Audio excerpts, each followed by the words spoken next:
Premier contact avec les groupes qu'on pourrait voir comme étant exotiques, c'était par l'intermédiaire de mon père, qui était un botaniste, Jacques Rousseau, mais également un historien, un ethnologue, un historien des sciences. Et il avait fait beaucoup de recherches sur le nord du Québec, dans l'Arctique, à Mistassini, et ainsi de suite. Et pendant ses travaux, il s'est intéressé de plus en plus aux questions humaines. Et c'est par lui que je m'y suis intéressé. Notre maison était essentiellement un petit musée avec beaucoup d'objets venant du Nord, mais aussi beaucoup d'objets d'art et ainsi de suite.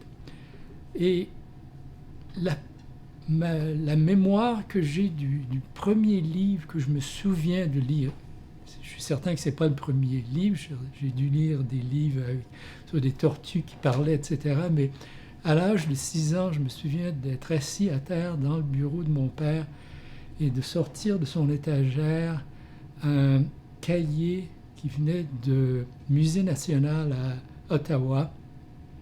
Et c'était une traduction en français d'un travail de Frank Speck, qui était des légendes montagnaises de Tchekapech. Et je me souviens encore justement de lire ça à cet âge-là, c'était ma deuxième année, je lisais encore lentement, puis je l'interrompais, je me disais ça veut dire quoi, ça veut dire quoi. Et j'ai jamais cessé par la suite. Et j'avais toujours l'idée que je serais intéressé à aller dans ce domaine-là. Pas la botanique, mais au départ, je pense que j'étais intéressé avant tout par l'archéologie. Quand j'ai eu 9 ans, il a cessé d'être directeur du Jardin botanique à Montréal et il est devenu directeur du Musée national à Ottawa, qui est le prédécesseur du Musée de la civilisation à Gatineau. Et j'ai eu quelques occasions d'aller au musée là.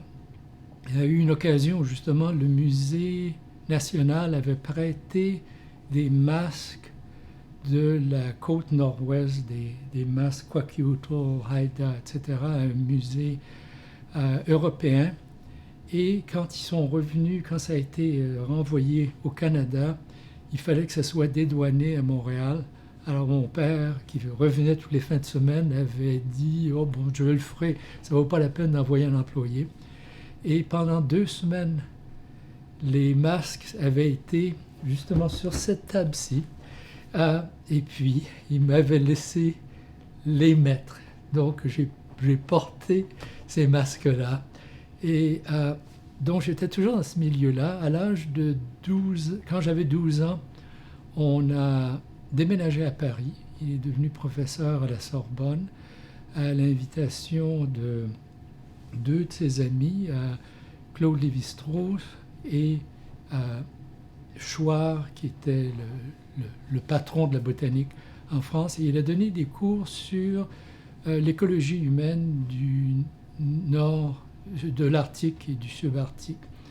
Et pendant les 3 ans qu'on a passé à Paris, pour moi, ça a été absolument magnifique à plusieurs points de vue. D'une part, il y avait un dépaysement, mais un dépaysement qui était lui-même modeste parce que dès l'âge de 9 ans, j'ai quitté le système d'éducation canadien pour aller à l'école française. J'étais à Stanislas, donc il n'y a eu aucune transition quand je suis allé à Paris. D'ailleurs, j'ai été à Stanislas à Paris. Ça, par contre, ça a été une transition au point de vue politique parce que c'était un endroit d'extrême droite qui, pour moi, était un peu nouveau. Mais justement, cette expérience-là a été elle-même extrêmement attirante. Le fait d'aller dans une société différente, et dans ce cas-là, dans une où je pouvais m'intégrer très rapidement, sans grand effort. Et j'ai toujours eu, pendant ces 3 ans-là, cet aspect d'être un observateur dans un monde qui était légèrement différent, mais suffisamment différent pour être intéressant. Et il y avait évidemment les musées, et tous les jeudis, tous les dimanches, je marchais à Paris, il y avait tout à découvrir. Mon père avait le poste que tous les universitaires pourraient désirer, c'est-à-dire qu'il avait une charge d'enseignement qui allait de 20 à 30 heures par an. Et le reste du temps, il était libre. Il avait un pupitre au Muséum d'histoire naturelle. Et ça, il aimait être là parce que justement, il était dans le même immeuble que Cuvier et tout ça. Donc ça voulait beaucoup dire pour lui. Mais dès que j'avais un congé, on quittait Paris. La première année, on n'avait pas de voiture, mais un des amis de mon père, André Audricourt, qui avait commencé comme agronome, c'est comme ça qu'ils sont connus, mais Audricourt, c'est le grand linguiste historique et surtout des langues austro-asiatiques. Tous les dimanches, il venait nous chercher, puis il nous amenait quelque part. Et Audricourt, c'était une personne qui connaissait la France comme absolument n'importe qui. Je me souviens d'avoir pris des marches avec lui à Paris, où il ne cessait pas de parler. Ici, il y avait eu ceci, cela, et ça ne cessait jamais d'être fascinant. Alors on visitait tout, etc. Mais la deuxième année, on a eu une puissante de chevaux, et puis on est allé partout en France. Et une chose que mon père faisait, c'était de me dire, bon, on va dans telle région, et il me demandait d'organiser le voyage. C'est-à-dire, il me donnait les guides verts et les guides rouges. Il me disait, fais un itinéraire, trouve les hôtels. Il me donnait un budget, disant, on va aller dans tant de restaurants, 1 à 3 étoiles, tant, etc. Alors, je faisais ça, puis là, on négociait. Il me disait, ça a l'air très intéressant, mais c'est peut-être légèrement au-delà de mon budget, on va laisser ça. Mais justement, je les amenais autant que possible à des sites archéologiques. Quand on est allé en Dordogne, on a tout vu. Et je me souviens encore, mon père était toujours extrêmement enthousiaste. Ma mère, après la 10e caverne, commençait à en avoir un peu assez. Mais, par exemple, je me souviens, on est allé à Lascaux. Et ça, c'était en hiver, donc pas dans une période touristique. On a passé 3 heures à Lascaux et on était seuls avec notre guide. Et ça, c'est une chose dont je me souviens avec fascination, mais je les ai amenés à Rouffignac, aux Zézis, etc., etc.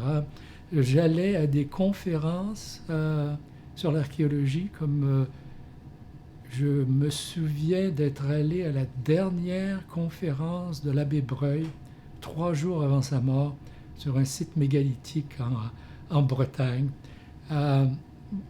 Il n'avait pas l'air très bien, je le connaissais. Je voyais qu'il n'avait pas l'air d'être tellement en santé. C'est évident qu'on rencontrait des gens aussi, ça c'était fascinant. Comme par exemple Alfred Métro, était un ami de mon père. Il est venu manger chez nous une fois. Et il y avait tous les autres, les ethnologues surtout de l'Amérique du Nord. Alors j'étais en contact avec ça. Le musée de l'Homme, j'y allais régulièrement parce qu'il y avait un kiosque où il y avait des films, simplement, qui étaient là automatiquement. Alors, j'adorais déjà voir les films ethnographiques. Mais pour moi, c'était l'archéologie. D'ailleurs, j'en avais eu une expérience à l'âge de 10 ans. À cause de la canalisation du Saint-Laurent, il y avait un site qu'à cette époque-là, on appelait pré-iroquois. Maintenant, la terminologie moderne, c'est woodland, qui allait être couverte par la canalisation du Saint-Laurent. Et j'en ai entendu parler par mon père, évidemment. C'était un archéologue de Toronto qui était en charge du site. Alors j'ai demandé à pouvoir aller là parce que pour les derniers jours, il voulait avoir autant de personnes que possible. Les connaissances n'étaient pas importantes. On m'a assigné à un étudiant de premier cycle et la raison, c'était la seule personne sur tout ce site-là qui connaissait quelques mots de français. Et cet étudiant-là, on y reviendra plus tard, c'était Bruce Trigger. qui avait 20 ans, moi j'avais 10 ans. Et donc j'ai travaillé sous lui pendant 5 jours et ça m'avait énormément fasciné. À l'âge de 15 ans, on est revenu en France. D'ailleurs, il y a une parenthèse que je devrais ouvrir de ce côté-là quand, beaucoup plus tard, loin après sa mort et après la mort de ma mère, j'ai commencé à donner les archives de mon père à l'Université Laval. L'archiviste de Laval était justement dans le sous-sol de la maison de ma mère. Et cette journée-là, je lui passais la correspondance de mon père, qui occupait, je pense, 5 grosses filières. Alors lui, évidemment, il est allé directement vers la filière qui allait sur le dossier de Monseigneur Vachon, qui avait été le recteur de l'Université Laval, et il commence à lire ça. À un moment donné, il sort une lettre, il dit est-ce que vous avez vu cette lettre-là? J'ai dit ça, je dis non, je ne l'ai jamais vue. C'était une lettre de mon père écrivant à Monseigneur Vachon qui lui avait offert un poste. Et mon père refusant très poliment, disant non, ça ne me déplairait pas d'être à Québec, mais mon fils a décidé de devenir français. Alors je pense que je vais rester à Paris. Et ça, je ne savais pas, mais l'année suivante, justement, Monseigneur Vachon est revenu à la charge et lui a fait, là de nouveau, ayant entendu parler des conditions que mon père avait à la Sorbonne, lui a offert quelque chose de comparable. C'est-à-dire qu'il avait un cours à donner, il fallait qu'il soit à Laval 5 mois par an, puis il allait avoir sa propre secrétaire. Il dit, ça me semble intéressant. Le monsieur m'a demandé, est-ce que tu veux toujours devenir français? J'ai dit, non. Je me suis rendu compte que si je dois être français, ça veut dire 2 ans et demi de service militaire. Puis ça ne me tente pas. Alors on est revenu. Et puis lui, à ce moment-là, il passait 5 mois, comme je disais, à Laval. Et puis le reste de l'année à Montréal. Et l'année suivante, et une des raisons pour lesquelles on est revenu, justement, c'est les Laurentides. Ça, c'est une chose qui nous manquait énormément. Notre cœur a toujours été là. Et pour moi, les Laurentides est vraiment mon milieu naturel. Alors, je suis revenu à Stanislas à Montréal, donc là encore, pas de transition au point de vue études. Je crois que c'est l'année suivante, un archéologue qui avait été auparavant au Musée national, et d'ailleurs pour lequel mon père avait trouvé un poste à Laval, Thomas Lee, a décidé de faire une fouille archéologique au lac Payne, au milieu de l'Ongava, dans un site que mon père avait découvert en passant. Je ne sais pas, en 1949, j'oublie l'année, mon père avait traversé l'Ongava en canot et à pied. Et quand il était au lac Payne, il avait remarqué ça, il l'avait mentionné à Tom Lee. Et j'ai décidé d'y aller. Et au dernier moment, mon père a décidé, c'est ma dernière chance de pouvoir aller dans l'Arctique. Et il est venu avec moi. Et on a passé 6 semaines au lac Payne à faire des fouilles, lentement, parce que là, dans ce cas-là, c'était des fouilles dans le permafrost. On creusait 2-3 pouces, puis là on s'arrêtait, puis le lendemain on allait un petit peu plus loin, et ainsi de suite. Après ça, il y a eu des périodes où j'ai pensé, après avoir toujours pensé à l'archéologie, un peu à l'anthropologie, à l'âge de 16 ans, 17 ans, j'ai commencé à penser à d'autres sujets, à d'autres carrières, la biologie, en particulier la génétique, la mathématique qui m'intéressait beaucoup, la psychologie. Et puis après, finalement, je me suis dit non, je vais aller en archéologie. À ce moment-là, mon père m'a suggéré, après mes études à Stanislas, de passer 1 an en biologie à prendre des cours libres. Il avait 2 idées à l'esprit. J'étais dans un système extrêmement rigide à Stanislas. Il avait peur que, justement, dans l'université, où, justement, il y a moins d'encadrement, les choses soient différentes. Il voulait que j'ai une chance de simplement découvrir comment l'université était. Puis l'autre raison était tout à fait correcte, me disant la biologie va t'aider énormément en anthropologie. Et ça, il a eu entièrement raison. Toujours est-il que j'ai choisi des cours au grand dédain des professeurs, disant voilà, ça c'est un dilettante, etc. À la fin de l'année, je me souviens encore du directeur du département qui est venu me voir, Pierre Couillard, qui est le père de notre premier ministre actuel, disant Rousseau, vous savez, on aimerait bien si vous restiez en biologie, on pourrait, vous savez, vous n'avez pas suivi certains cours, mais on pourrait laisser tomber, vous voulez continuer, etc. Mais non, j'avais décidé d'aller en anthropologie. Mais j'ai eu un très bon souvenir de cette année-là, où ça a été extrêmement agréable. Mais l'été suivant, je suis allé au Nouveau-Mexique.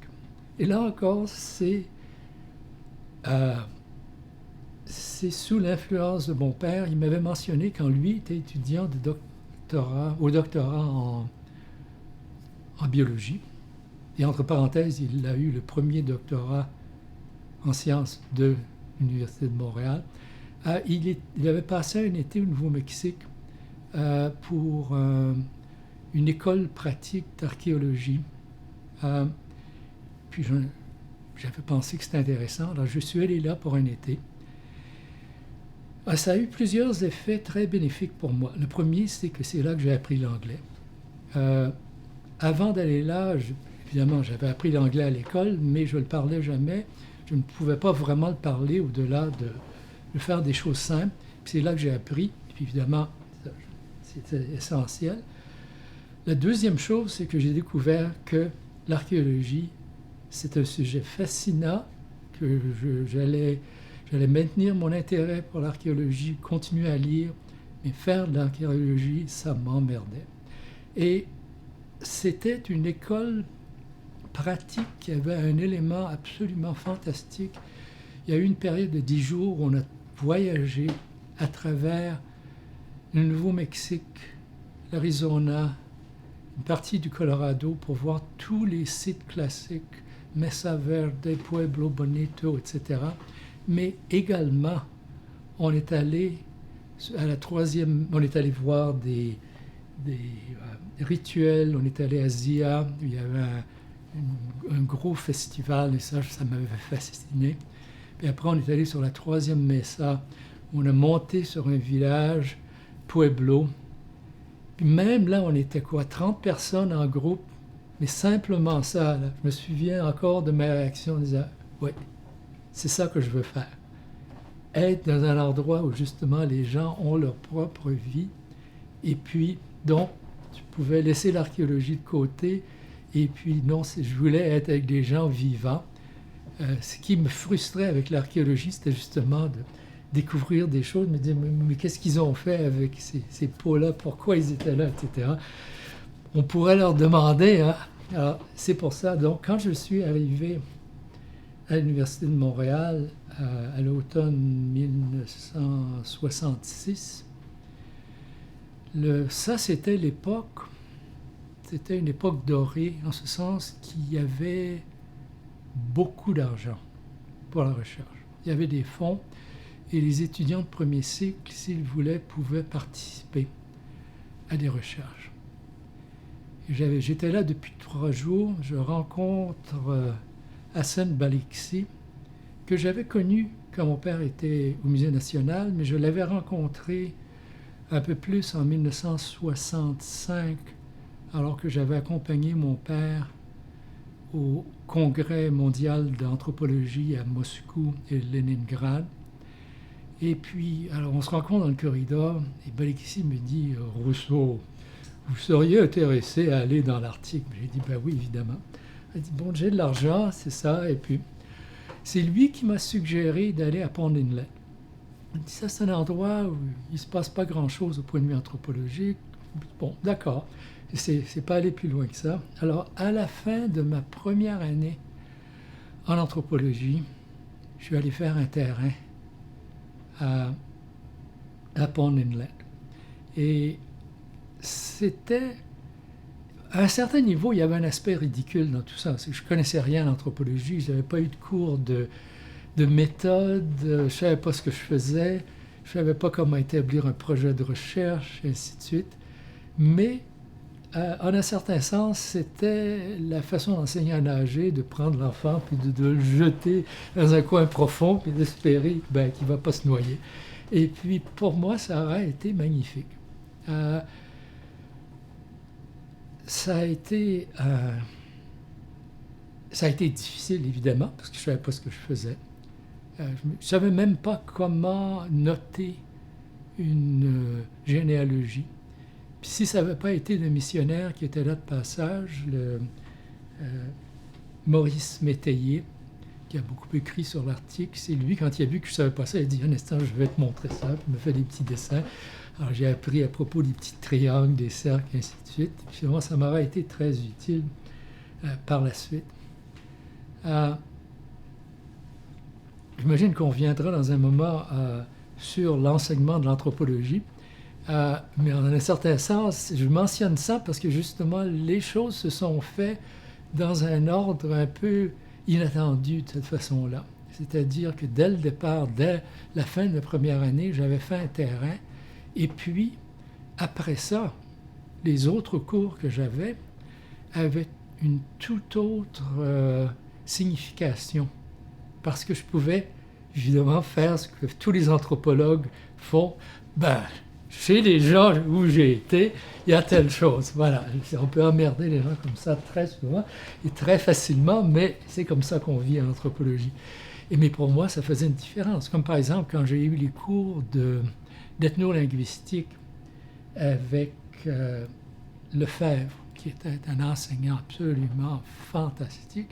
Évidemment, si je faisais un travail pratique, c'était sur le vocabulaire inuktitut, parce que quand j'étais avec les Inuits, ils ne parlaient que l'inuktitut, il a fallu que je l'apprenne, et ainsi de suite. Alors, dans tous les cours, j'avais toujours un aspect, je pouvais toujours revenir et dire, est-ce que ça a une signification? Parce que j'ai vu, ça rendait les cours beaucoup plus intéressants. Et après, j'y suis retourné une deuxième année. J'ai fait mon deuxième terrain et puis l'année suivante, j'ai fait ma maîtrise en 1 an. Mais on pourra revenir à ça après, parce que vous m'aviez mentionné que vous étiez intéressé à avoir un peu de renseignements sur l'enseignement de l'anthropologie à cette époque-là. J'étais de la dernière cohorte du baccalauréat en 2 ans. Et ça avait un effet sur le programme. C'est un programme qui était très structuré. Il n'y avait aucun choix. Alors ça, on nous donnait un horaire, puis on allait à tous ces cours-là. Et curieusement, la majorité des cours que j'ai trouvés intéressants étaient des cours qui étaient périphériques à mes intérêts. Une exception était justement Gilles Lefebvre, parce que la linguistique a toujours été importante pour moi. Mais en anthropologie même, les enseignants, les meilleurs enseignants dans l'ensemble, avec une exception que je vais mentionner bientôt, étaient les gens qui travaillaient en anthropologie biologique, en archéologie, et justement Gilles Lefebvre en linguistique, qui lui-même était au département de linguistique. Et c'était des gens comme Jean-Benoît, Gomila. Et d'ailleurs, c'est vraiment d'eux que j'ai appris à enseigner. Quand plus tard, je suis venu enseignant moi-même, il me fallait trouver des modèles, et c'est eux qui l'étaient avec des cours bien structurés, et ainsi de suite. L'exception qu'il faut mentionner, c'était justement Balixi. Balixi, je vais revenir sur lui à plusieurs fois parce qu'il c'était comme un Deus ex machina. On n'a pas travaillé ensemble, mais il arrivait comme ça à un moment, puis il jouait un rôle. J'ai mentionné le fait que c'est lui qui m'a trouvé de l'argent pour aller faire un terrain. Mais il donnait un cours d'ethnographie. Et la façon dont il avait conçu le cours, c'était d'une part, il fallait qu'on lise environ 10 monographies, y compris les grands classiques, Argonauts of the Western Pacific, Oui de Tikopia, etc. En soi, ça c'était une chose absolument fondamentale, je pense. L'autre aspect, c'est qu'il nous apprenait à lire. Dans son cours, Dans ce cours-là seulement, j'avais calculé qu'il y avait 5000 pages de lecture. Il y avait également des articles sur la façon de faire les terrains. Et puis lui, il nous racontait des anecdotes, surtout.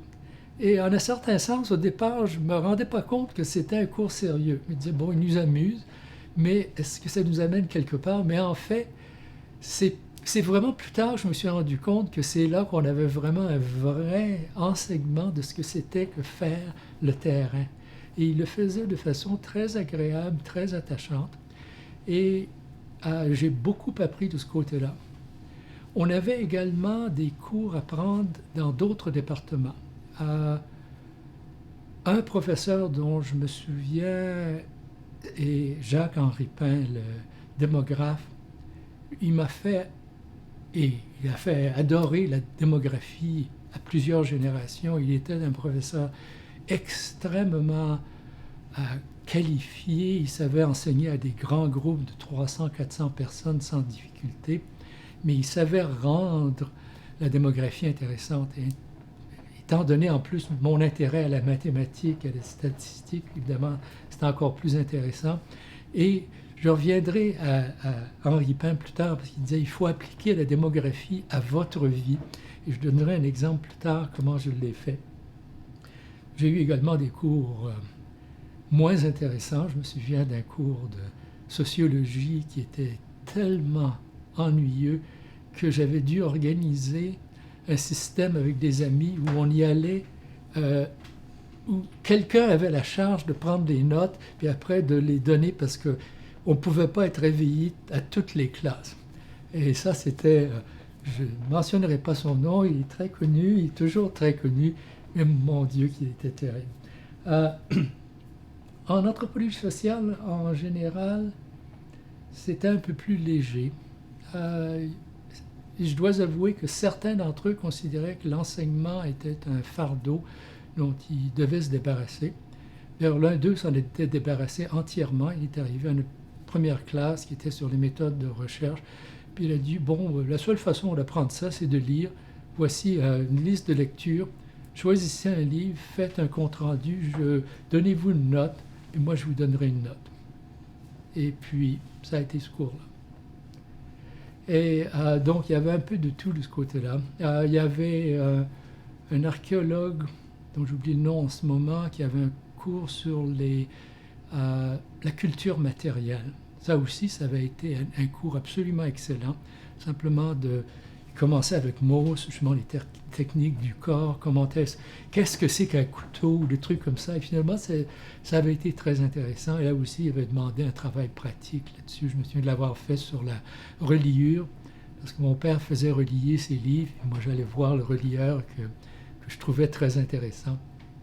Et donc ça avait été assez vivant.